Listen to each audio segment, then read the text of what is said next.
বন্ধুত্ব কাদের সাথে হবে? সর্বপ্রথম বন্ধুত্বের হকদার কে? আল্লাহ।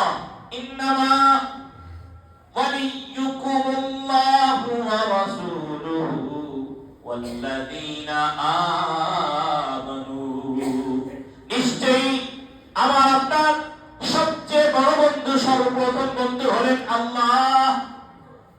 এরপরে বন্ধুত্বের সবচেয়ে বেশি হকদার ওয়া রাসূলুহু মুহাম্মাদুর রাসূলুল্লাহ সাল্লাল্লাহু আলাইহি ওয়াসাল্লাম।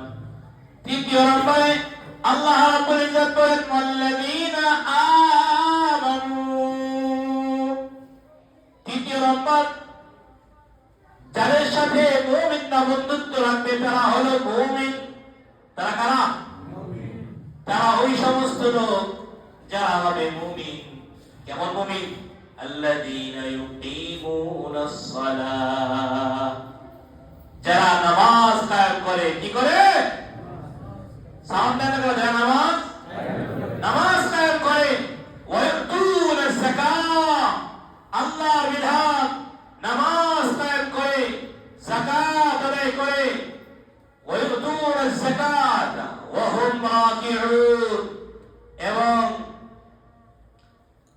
তারা রুকুকারী হয়। কি কারী হয়? রুকুকারী হয়। আল্লাহ হুকুমের সামনে তারা মস্তক অবনত করে দেয়। আল্লাহ বলেছেন চাঁদাবাজি, রাহাজানি, লুটতরাজ, মানুষের উপরে জুলুম, অন্যায়, বিচার করা যাবে না। আল্লাহ বলেছেন। তাই তারা নিজেদেরকে কি করে?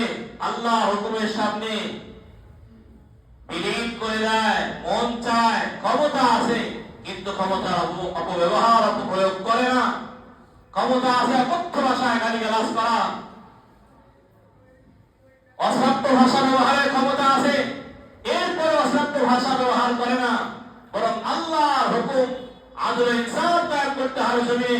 এজন্য তারা ভালো আচরণ করে, ন্যায় আচরণ করে, সমাজে ন্যায় প্রতিষ্ঠা করে, ইনসাফ প্রতিষ্ঠার মেহনতে লিপ্ত থাকে। এদের সাথে মুহাব্বত রাখা যাবে, এদের সাথে বন্ধুত্ব করা যাবে। এছাড়া অন্য কারোর সাথে না। বিধর্মীদের সাথে সম্পর্ক রাখা যাবে, তাদের সাথে সম্পর্ক রাখা যাবে, প্রতিবেশী সম্পর্ক, সৌহার্দ্যপূর্ণ সম্পর্ক হবে, সহানুভূতি সম্পর্ক হবে। বন্ধুত্বের সম্পর্ক তাদের সাথে করা যাবে না। এই ব্যাপারটা একেবারে স্পষ্ট, একেবারে স্পষ্ট। আল্লাহ জাল্লা জালালুহু আম্মা নাবালুহু আমাদের বুঝার তৌফিক দান করেন। কেন রাখা যাবে না? মুশরিকদের সাথে